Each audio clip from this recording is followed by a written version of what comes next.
Hi mga beshi! So, good morning! So, for today's is Saturday.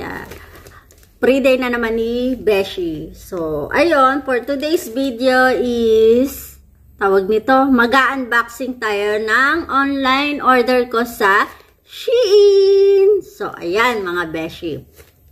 So, yun nga, ang pinaka-paborito kong online,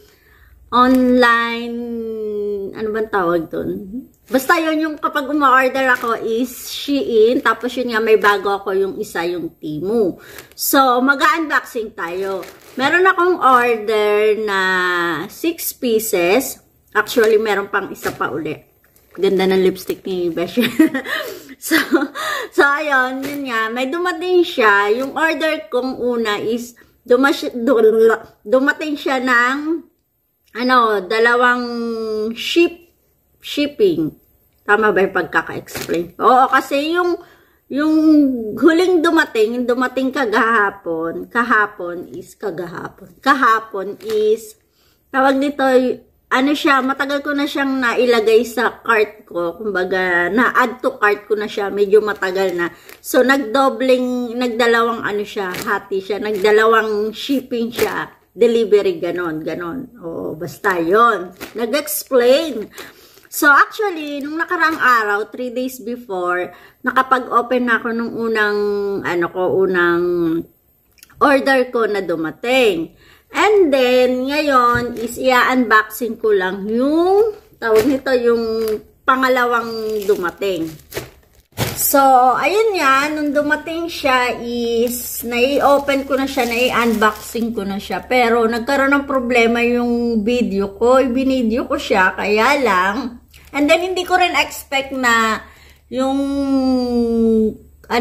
kasi may ginamit akong bagong mic. Hindi siya maganda. Yung sounds niya is, so, hindi naririnig yung boses ko. So, nai-unbox ko na siya. I-share ko na lang sa inyo kung ano yung mga na-i-order ko nung last 3 days na dumating. So, eto siya. Actually, talagang na-open ko na siya. So, may order ako. Filler. Filler, no? Ayan. Kasi maganda siya, mga beshi. Meron siyang iba't ibang mga shape siya, yung ganyan. Basta ganon, mga beshi. Walang kakwenta-kwenta. Tapos, nag-order ako ng tawag nito, etong dress na to. T-shirt siya. Pang summer siya actually. Hindi ko alam kung dadalayin ko siya pag umuwi ako ng Pinas. Kasi, ayun, pang OOTD. Tapos, eto mga beshi. Meron nito na nakita ko to, or in-order ko to kasi nakita ko to suot ni Beshi Rowena ko. So, ayan, inggiterang palaka ang lola nyo. So, eto siya.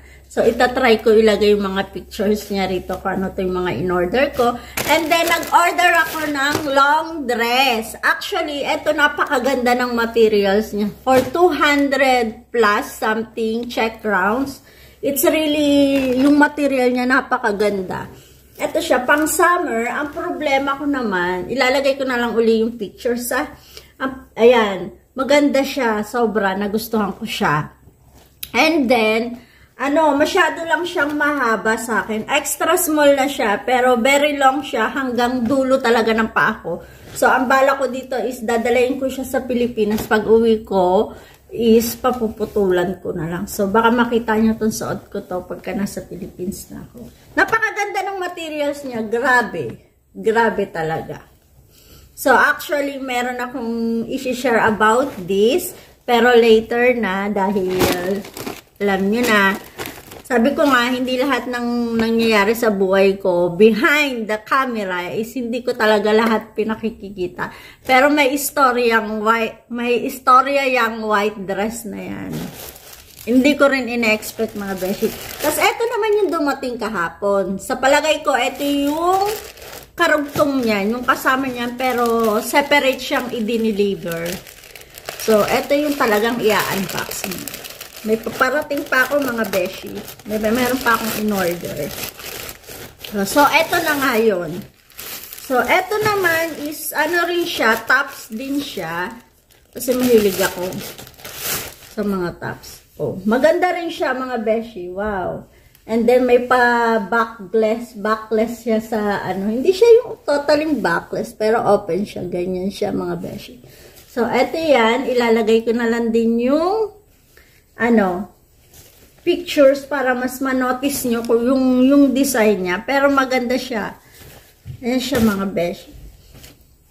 Yung materials niya. Ako, ano, almost 3 years or how many years na akong mo-order. Legit naman yung Shein. So, lahat naman is nagugustuhan. Oh.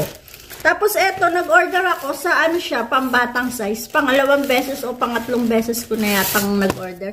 Kasi minsan sa mga pangbata is, tawag nito, nakaseparate yung ribbon niya. Ano siya, top siya. Hindi ko alam kung kakasya sa akin to, parang maliit.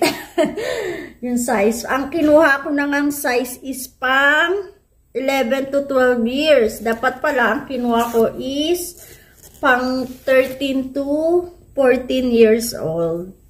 11 to 13. I-check ko nga kung tama yung i-deliver nila sa.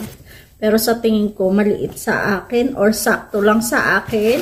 So, ipakikita ko na lang. And meron siya kasamang pang ribbon siya. So, ayun lang mga beshi, shinare ko lang sa inyo. Pero, ayun, yun lang yung mga na-order ko. Meron minsan mga promo or mga less price talaga na sa presyo naman is magugustuhan nyo. So, yun lang mga beshi. Hope na nag-enjoy kayo sa video ko for today. See you in my next video. Bye!